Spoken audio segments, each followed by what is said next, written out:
बिस्मिल्लाहिर्रहमानिर्रहीम। अस्सलाम वालेकुम गाइस। तो कैसे हैं आप लोग? उम्मीद करता हूँ सब लोग ठीक ठाक होंगे, खैरियत से होंगे। तो गाइस मैं हूँ आफ्ताब करीम, आप देख रहे हैं मेरा यूट्यूब चैनल आफ्ताब आफी। आज जिस बारे में हम बात करने जा रहे हैं वो है एमरजेंसी ड्रग्स, एनेस्थीसिया में इस्तेमाल होने वाली एमरजेंसी ड्रग्स जो कि पेशेंट को एनेस्थीसिया देते हैं, मतलब स्पाइनल एनेस्थीसिया देते हैं, या आप जीए देते हैं या आप टिवा देते हैं। तो आपके पास कुछ एमरजेंसी ड्रग्स होते हैं जिनका आपके पास होना बहुत ज़रूरी है।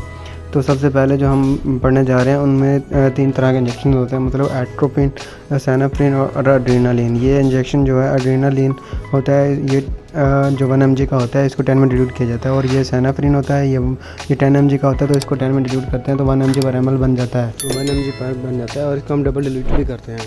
ठीक है, जो भी इंजेक्शन होते हैं एमरजेंसी इनको डबल डिल्यूशन की जाती है। और जैसे सेनाफ्रिन है, ये एट्रोपिन होता है, इसको हम 5 में डिल्यूट करते हैं, इसकी डबल डिल्यूशन नहीं होती। सिर्फ सेनाफ्रिन और एड्रेनालिन की जो है वो डबल डिल्यूशन होती है।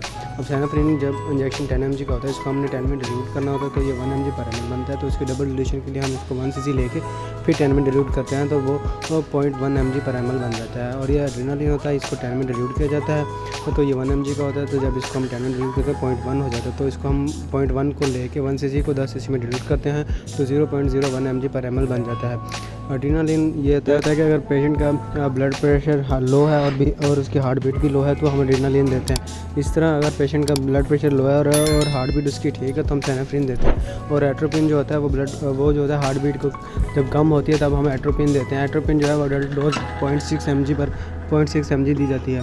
ये होते हैं एमरजेंसी ड्रग्स।